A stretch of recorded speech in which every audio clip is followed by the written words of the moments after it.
Saludos amigos. Hoy vamos a empezar la segunda parte de uno de los viajes más importantes de la historia de la humanidad. Os recomiendo escuchar la primera parte porque seguramente a medida que vaya avanzando el relato haré referencias a cosas que ya han pasado. Y si no habéis escuchado la primera parte, igual vais un poco perdidos. Hoy la historia va a comenzar justo después de llegar al Pacífico. De las 5 naos que comenzaron el viaje, ya solo quedan 3. A nuestros chicos les ha pasado de todo, pero aún queda lo peor. Soy Tony de Melk y os invito a que vengáis conmigo a este viaje, que será la primera vez que se circunnavega la Tierra. Preparaos que empezamos. Historias de Melk, la historia a grosso modo. El relato acabó cuando llegaron a la salida del Estrecho de Magallanes. Por fin han llegado al Pacífico, que, como os dije, lo nombró Magallanes porque vio que las aguas eran muy tranquilas. Pero para evitar un tema de corrientes, él quiere subir hasta el paralelo 38. Porque en esta época la navegación controla bastante bien el tema de los paralelos. Saben cómo es el mundo de norte a sur, más o menos. Pero lo que no saben es cómo es de grande en el tema de los meridianos. Lo tienen más descontrolado. Suben hasta donde Magallanes sabe que deben estar las Molucas. Y ahora solamente queda ir hacia el oeste. Aquí hay un poco de controversia, porque van recorriendo la costa americana por el lado del Pacífico, o sea, lo que sería la costa de Chile, y aquí los historiadores no se ponen de acuerdo. Lo normal es que pararan para poner a punto los barcos, descansar un poco, coger comida y agua, pero no lo hicieron. Las teorías son que Magallanes pensaba que las Molucas estaban mucho más cerca de lo que realmente estaban y que tardarían muy poco en llegar a las islas. Otra teoría es que en esa zona la costa es muy escarpada. Hay muchísimos acantilados y muy pocos sitios donde parar. La teoría habla de que también los indígenas en esta zona eran bastante belicosos. Pero el caso es que no lo hicieron. Y os voy a hacer un alto porque voy a hablar de Antonio Pigafetta. Pigafetta es el cronista de esta historia. Es el hombre que apuntó todo lo que ocurría y gracias a él sabemos todo lo que pasó en este viaje. Todas las penurias que pasaron. Bueno, una vez ya han llegado al paralelo que consideran que está a la altura de las Molucas, ya se adentran hacia el Pacífico. Estuvieron navegando durante unos 3 meses y no encontraban tierra. Si miráis el Google Earth o el Maps, pero sobre todo el Google Earth, si entráis en él y vais girando la bola del mundo y os ponéis sobre la zona del Pacífico, os daréis cuenta de que la zona del Pacífico ocupa casi toda la esfera. El Pacífico es un océano muy grande. No se acaba nunca. Y encima es que estamos hablando del siglo XVI, de principios del siglo XVI. Pues ellos adentraron en el Pacífico y están 3 meses sin nada que llevarse a la boca. No encuentran ni una isla, ni un islote, nada. Toda esta parte del viaje hace mucha mella, porque pensad que los barcos no están en su mejor momento. Acaban de pasar el Estrecho de Magallanes y ha pasado factura. Ha pasado factura a los marineros, a los barcos. Ahora Magallanes sabe que la cosa no va bien, pero por suerte encuentran un atolón. Durante estos 3 meses de travesía murieron 9 hombres de la nao Victoria. Estos hombres murieron por escorbuto, porque si recordáis, la Victoria, en el episodio anterior, cuando la San Antonio se escapó, la Victoria fue en su busca. Y mientras los hombres de las otras naos se quedaron en tierra esperándola, y allí encontraron una variante del apio que tenía muchísima vitamina C, y como no tenían otra cosa para comer, pues se alimentaron de este apio.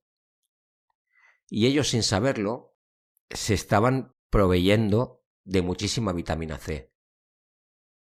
Cosa que a los marineros de la Victoria no les ocurrió, porque los de la Victoria no pararon cuando volvieron. Continuaron el camino.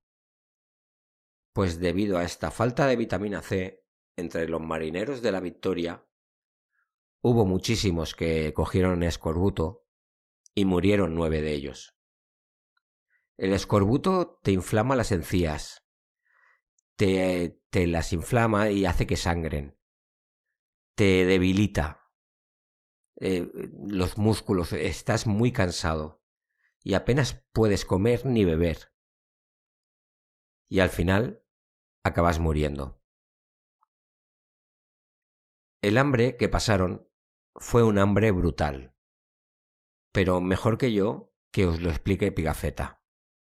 El bizcocho que comíamos ya no era pan, sino un polvo mezclado de gusanos que habían devorado toda su sustancia, y que además tenía un hedor insoportable por hallarse impregnado de orines de rata.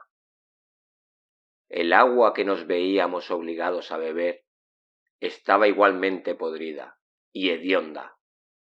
Para no morirnos de hambre, nos vimos aún obligados a comer pedazos de cuero de vaca con que se había forrado la gran verga para evitar que la madera destruyera las cuerdas.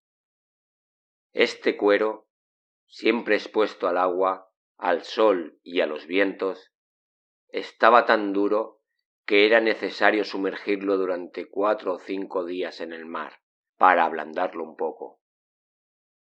Para comerlo, lo poníamos enseguida sobre las brasas. A menudo aún estábamos reducidos a alimentarnos de serrín, y hasta las ratas, tan repelentes para el hombre, habían llegado a ser un alimento tan delicado que se pagaba medio ducado por cada una. Pues llegan a este atolón, y en el atolón no pueden atracar, ni tampoco descansar, porque el atolón está rodeado de barreras de coral, y tienen que dejar el barco muy lejos. Envían a unos hombres en un bote, y allí lo único que encuentran son cocos. Pero estos cocos les salvará la vida, porque tienen cantidad de vitaminas, y el agua de coco es buenísima también. Pues subsisten a base de eso. Pero tienen que continuar el viaje. Más hacia el oeste encuentran una isla, y esta sí que está habitada. Cuando se acercan a ella, los habitantes del lugar se acercan con canoas y suben al barco. La primera intención de los españoles es negociar, pero resulta que los indígenas les quieren robar. Les cogen las cosas sin ocultarse. Los españoles los tienen que sacar del barco, porque es que lo único que hacían era quitarle las cosas. Pero por la noche, un grupo de estos indígenas llegan hasta el barco y les roban una de las barcas que utilizan para ir hasta tierra. Magallanes, enfurecido, manda a un grupo de hombres a la isla. Allí asesinan a 7 indígenas y queman alrededor de 40 o 50 casas. Recuperan el bote y salen de allí. Esta isla la bautizan como la isla de los ladrones. Más tarde será conocida como la isla de Guam, que fue escenario de un par de batallas del Pacífico en la Segunda Guerra Mundial. Aquí se medirán los japoneses y los estadounidenses. Esta isla pertenece a los españoles hasta el desastre de 1898. y luego pasa a manos norteamericanas.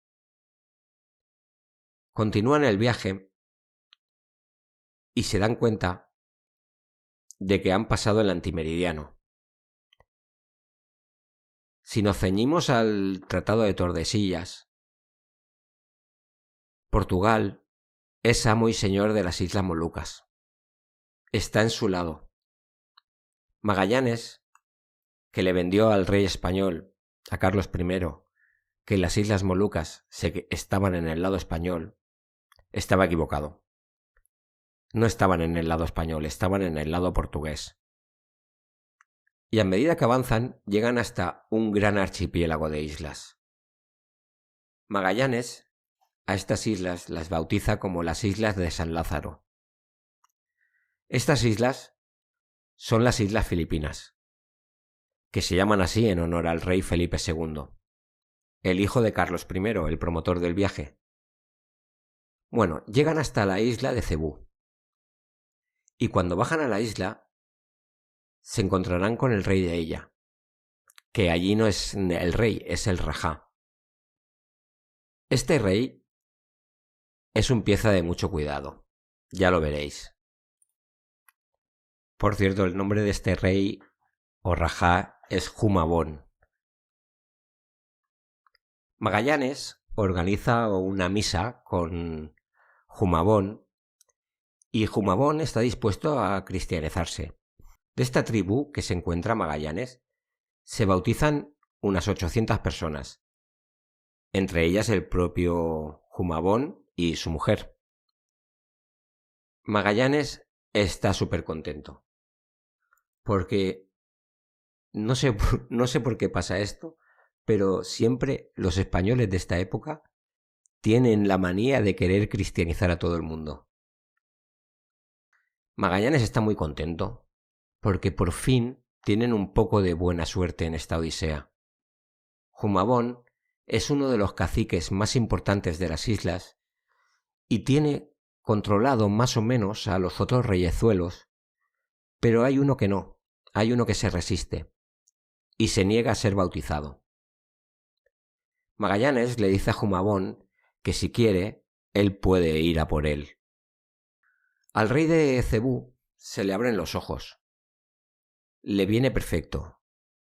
Y el día 27 de abril de 1521 se dirigen hasta la isla de Mactán, que controla este hombre, Lapu-Lapu.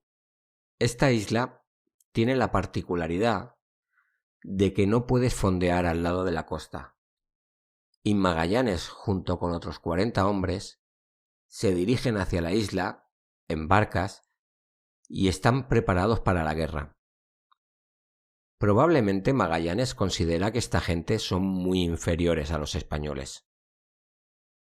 Los hombres de Magallanes van armados con corazas y con cascos, pero no llevan protección en las piernas, porque cuando tengan que bajar de las barcas, tienen que hacerlo dentro de la playa y no se podrían mover. Se encuentran a un grupo muy superior en número a ellos. Hablan de unos 1500 hombres. 1500 versus 40. Y encima, los españoles no tienen la cobertura de los barcos. Los cañones, si disparan, no llegan hasta tierra, están demasiado lejos. Pues los indígenas hacen 3 grupos por los flancos y por el centro y les atacan con flechas y les lanzan de todo, piedras, incluso puñados de tierra. Pero al ver que las flechas no les hacían nada porque las corazas y los cascos la repelían, se dedican a dispararles en las piernas. Pues aquello fue una masacre. Los españoles no tuvieron ninguna oportunidad. Los hombres de Magallanes iban cayendo como moscas, y cada vez estrechaban más el círculo. Se acercaban más hasta que acabaron con ellos. Esta situación fue un despropósito por parte de Magallanes. Imaginar a un ejército actual y tienen que hacer una misión y que vaya el capitán general en cabeza. No es lógico. Lo normal es que hubiera mandado a algún subalterno a comandar la expedición. Fue una temeridad por parte de Magallanes y la pagó muy cara. Quizás creía que casi esta gente eran gente del Neolítico, que sería coser y cantar, pero les bajaron los humos. El resto de hombres tienen que salir por patas y volver a Cebú. Intentaron negociar con Lapu-Lapu para al menos recuperar el cuerpo de Magallanes, para darle cristiana sepultura, pero Lapu-Lapu se negó, y allí quedó el capitán general. La expedición ahora está en manos de Duarte de Barbosa, cuñado de Magallanes, y de Juan Serrano. ¿Os acordáis de Enrique el Malayo, que era el esclavo personal de Magallanes? Pues según el testamento de Magallanes, Enrique quedaría libre, pero el cuñado de Magallanes le dice que no, que él seguirá siendo esclavo de la esposa de Magallanes. Como propiedad de Magallanes, ha pasado a ser de su mujer. Tratan muy mal a Enrique, el resto de la tripulación, y según las crónicas de Pigafetta, Enrique tomará venganza una noche, abandona el barco y nunca más se supo de él. Pero la teoría de Pigafetta es lo que ocurrirá a continuación. Unos días después de la masacre, la expedición va a partir, y el rey de Cebú organiza una comida para la despedida y les dice que tiene una serie de regalos para el rey de España. A esta comida irán 26 hombres, los hombres más importantes de la expedición, y justo Juan Sebastián Elcano ese día se encontraba mal y no bajó. Pues ¿os acordáis de la boda roja de Juego de Tronos? Pues un poco lo mismo. Mientras están comiendo les hacen una encerrona y los matan a todos.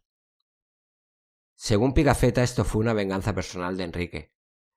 Pero a mí la sensación que me da es que si analizamos un poco al rey de Cebú, yo lo que creo que más que convertirse al cristianismo de verdad, fue una estratagema porque veía a los españoles que eran una fuerza militar muy poderosa y los podía utilizar a su favor y hacerse con el control del resto de las islas. Todos tragaron menos Lapu-Lapu, que probablemente era el mayor enemigo del rey de Cebú. Y al final, como Lapu-Lapu humilló a los españoles y encima los españoles se iban a marchar, él se quedaba en una posición muy delicada y prefirió volver a poner a su favor a todos los mandamases de las islas. Pero bueno, esto es una opinión mía.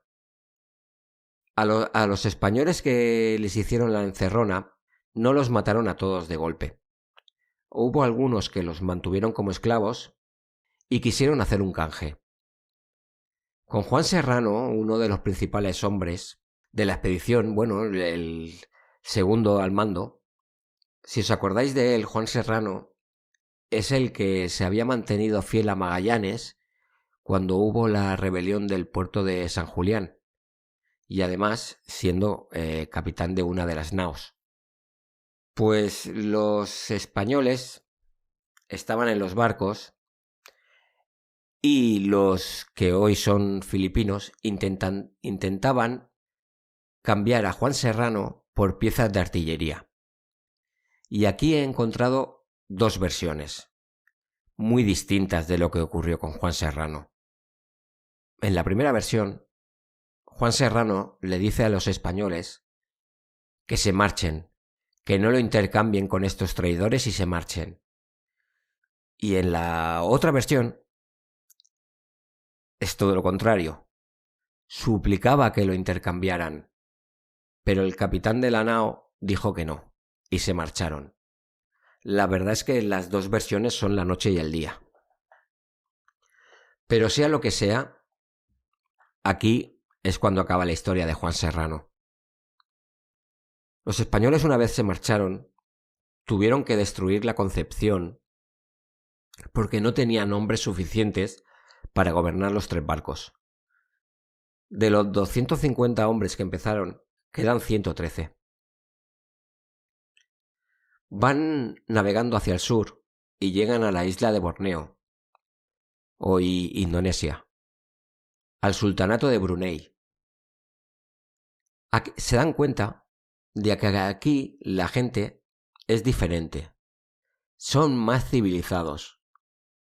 Aquí tienen una religión que conocen, son musulmanes, mientras en las islas que habían visto como Cebú o incluso como la de los ladrones, eran más bien animistas. Y aquí también les tratan bastante bien. Están acostumbrados a ver europeos. Llegan a conocer al sultán, que está en el interior de la isla. Los llevan a su palacio para que lo conozcan y viajan en elefantes. Se dan cuenta que a medida que avanzan por el Pacífico, cada nación nueva que se encuentra es superior a la anterior. Ahora el nuevo capitán general es Carballo. Y cuando se van a marchar de allí, ordena el ataque a unas barcazas que piensan que les van a atacar. En parte es normal, después de lo vivido en Cebú. Por lo visto fue un malentendido. Se ve que estas barcas iban a otra isla a guerrear con una tribu enemiga. Pero en el momento del ataque habían 3 chicas a bordo. Carballo no las deja marchar y se las queda probablemente como un divertimento sexual. Cuando se van de allí se esconden en una playa porque los barcos del sultanato los están buscando. Ahora ya no parece una misión en plan como la que llevaba Magallanes, muy seria, muy ciñéndose al plan establecido. Ahora parecen piratas. Para llegar a las Molucas, como no saben dónde están, secuestran a pilotos de barcos que se encuentran por el camino.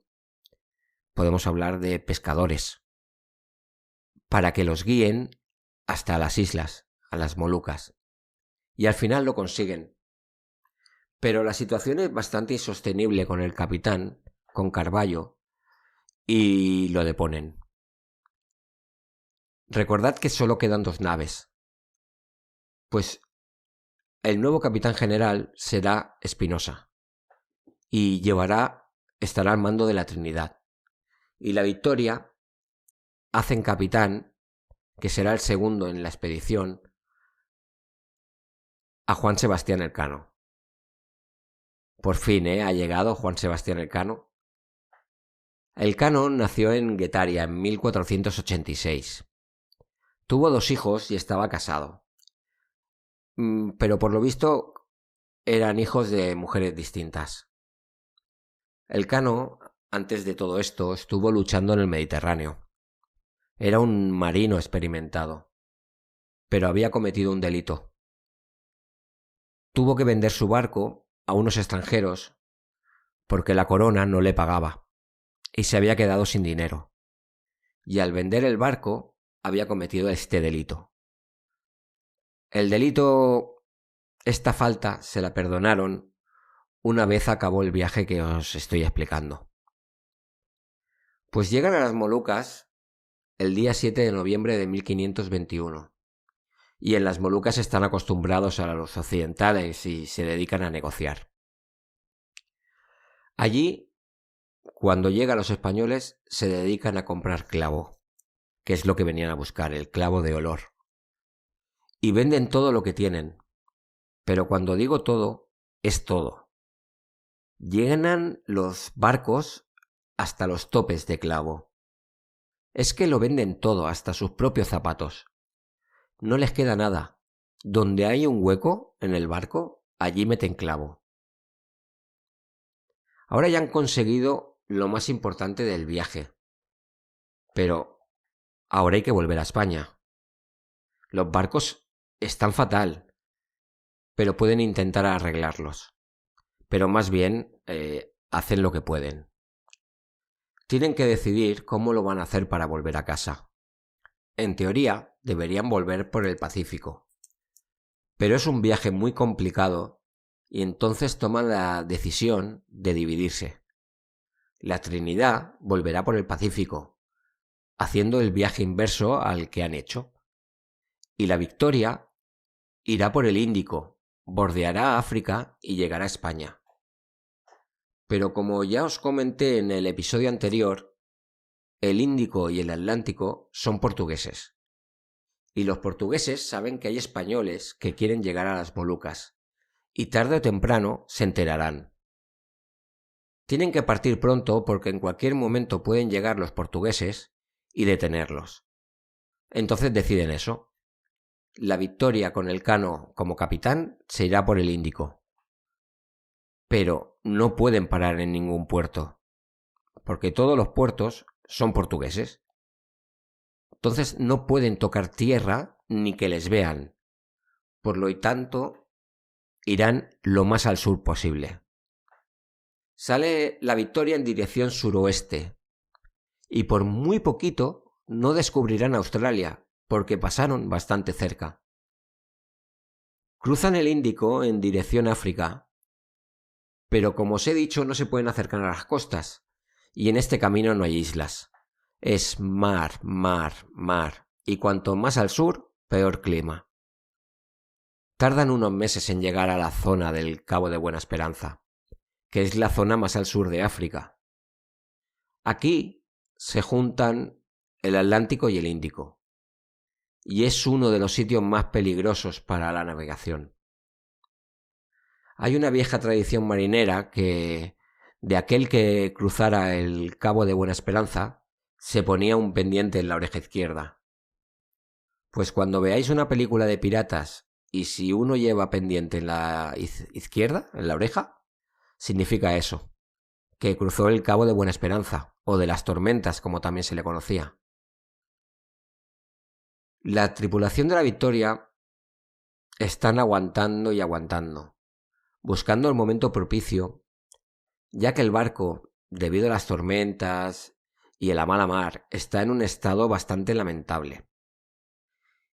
Y una vez han pasado ya el cabo y empiezan a subir, les ocurre lo mismo, que no pueden acercarse a la costa, porque como también aquí hay un montón de colonias, no son colonias, son como factorías portuguesas, pero se están quedando sin víveres y muchos hombres están muriendo por culpa del escorbuto.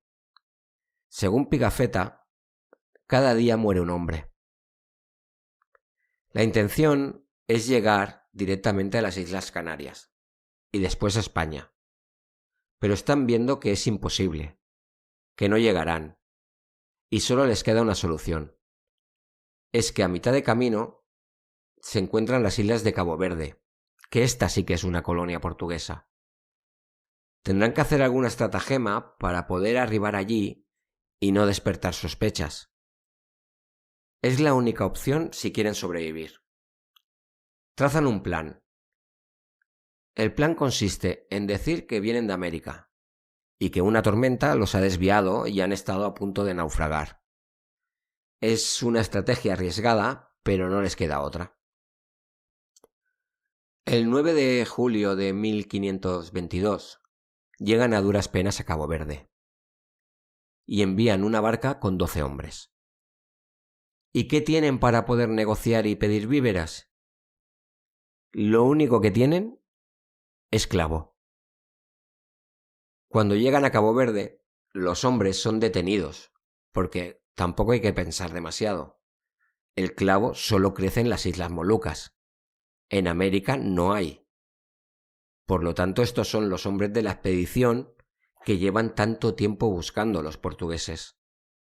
Es como si te roban la bicicleta y te la quieren vender. Elcano se da cuenta de que los van a detener a todos. Pues los que están en la Victoria huyen y consiguen ir hacia el norte, pero no llegarán a las Islas Canarias, porque piensa que a mitad de camino los estarán esperando, como un control de policía. Entonces, piensa que tiene que dar una vuelta y subir hasta las Azores, y aprovechar los vientos para que los lleve hasta la península.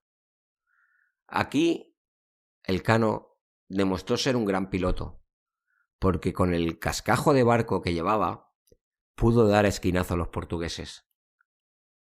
Estos vientos que os comento de las Azores son los típicos de cuando vemos al hombre del tiempo que siempre nombra el anticiclón de las Azores. Es que estos vientos siempre soplan en dirección a Europa, consiguen llegar y esquivar a los barcos portugueses, y llegan a Sanlúcar de Barrameda el 6 de septiembre de 1522. Fijaos en qué estado llegarían, que cuando llegan a puerto, las autoridades se hacen cargo del barco para llevarlo a Sevilla y que los hombres puedan descansar porque es que están a punto de morir. Una vez llegan a Sevilla, se envían las noticias a Valladolid, donde está el rey Carlos I. Carlos I les agasajará con prebendas y les permite quedarse parte del botín de clavo. A Juan Sebastián Elcano le hará un escudo familiar en el que reza la leyenda Primus circumdediste me. Traducción: fuiste el primero en circunnavegarme. Más una paga anual de 50 ducados. ¿Y qué ocurrió con la Trinidad? La Trinidad salió en dirección al Pacífico, pero las tormentas le impidieron avanzar y tuvieron que volver a las Islas Molucas. Cuando llegaron a las islas, ya había portugueses allí, y los detuvieron. De estos hombres, solo regresarán 4 a España, y lo harán 5 años después. De los 12 hombres que quedaron en Cabo Verde, el rey Carlos I se comprometió a pagar un rescate por ellos, y pudieron volver a casa. Ahora voy a explicar cómo que esta gente estaba hecha de otra pasta. ¿Os acordáis de la San Antonio, que desertó cuando estaban en el estrecho de Magallanes, en el primer episodio? Pues en 1521 ya llegaron a España. Estuvieron presos durante 6 meses, porque eran desertores. Ellos explicaron la situación de lo que estaban viviendo y a los 6 meses los soltaron. Pues Esteban Gómez fue el primer hombre que cartografió el norte del continente americano. Llegó incluso a lo que hoy sería Nueva York, porque él mismo buscó el paso para llegar al Pacífico, pero por el norte. Juan Sebastián Elcano murió 4 años después, en una segunda expedición en la que volvían a hacer el mismo camino, y murió por escorbuto en el estrecho de Magallanes. Elcano no tenía ninguna necesidad de volver a hacer este viaje, pero era gente que quería pasar a la historia más que las riquezas, porque, como os he dicho, Elcano no tenía ningún tipo de necesidad de volver a hacer este viaje, y más después de todo lo que habían pasado. Portugal y España llegaron a un acuerdo por el cual las Molucas se iban a quedar en el lado portugués, y las islas de San Lorenzo pertenecerían a España, que después se le cambió el nombre por Islas Filipinas. Toda esta historia la conocemos gracias al italiano Antonio de Pigafetta, que por azares del destino, este hombre, que era el cronista, sobrevivió y volvió con Elcano en el mismo barco. Quizás si se hubiera quedado, por ejemplo, en la Trinidad, este diario, esta crónica, nunca se hubiera conocido tal como la hemos conocido. Es que hay mucha suerte porque tenemos a un testigo de primera mano. Pigafetta fue un hombre que vivió toda la historia.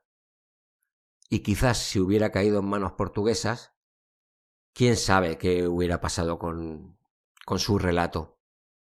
Bueno, y también es importante que sobreviviera. Porque este viaje, aparte de la gran odisea que fue, es lo que significó. Demostró que se podía dar la vuelta al mundo en barco. Algo que no se había hecho nunca antes. Fue un viaje de penurias, de muerte, de hambre, pero fue un gran avance para la humanidad. Nunca más se supo qué ocurrió con Juan de Cartagena.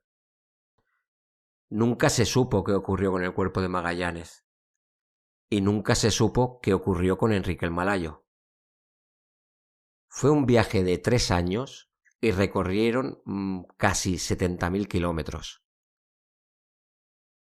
De los 250 hombres que partieron en septiembre de 1519, solo 18 regresaron en la victoria. Juan Sebastián Elcano, de Guetaria. Francisco Albo, de Axio, Grecia. Miguel de Rodas, Grecia. Juan de Acurio, de Bermeo. Antonio Lombardo Pigafetta, de Vicenza, Italia. Martín de Judicibus, de Savona, Italia. Hernando de Bustamante, de Mérida. Nicolás el Griego, de Nauplia, Grecia. Miguel Sánchez de Rodas, Grecia. Antonio Hernández Colmenero, de Ayamonte. Francisco Rodríguez, portugués. Juan Rodríguez, de Huelva. Diego Carmena Gallego, de Bayona. Hans, de Aquisgrán, en Alemania. Juan de Arratia, de Bilbao. Vasco Gómez Gallego, de Bayona. Juan de Santander, de Cueto.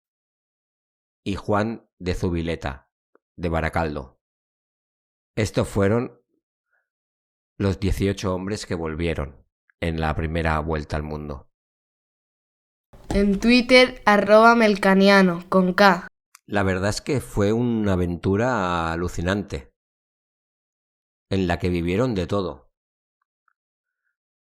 Sobre esto, en YouTube podéis encontrar muchísimos documentales y en iVoox podcast sobre el tema. También hay una serie, Sin Límites, que está en Prime Video, pero no os puedo decir nada porque no la he visto. Que me parece alucinante que estos hombres se tiraron a la piscina sin saber si había agua dentro. Y muchos es que con una vez no tuvieron suficiente. En fin, que si os ha gustado, dejadme un like y un comentario para que ayude a la visibilidad del podcast. Y si no estáis suscritos, ya sabéis. Si os gustan las canciones, las tenéis en la caja de descripción al ladito del grupo de Telegram. Me podéis escuchar en iVoox, Spotify y demás. Y soy Tony de Melk y nos vemos en el próximo episodio. Que en el siguiente volveremos al siglo XX. Adiós.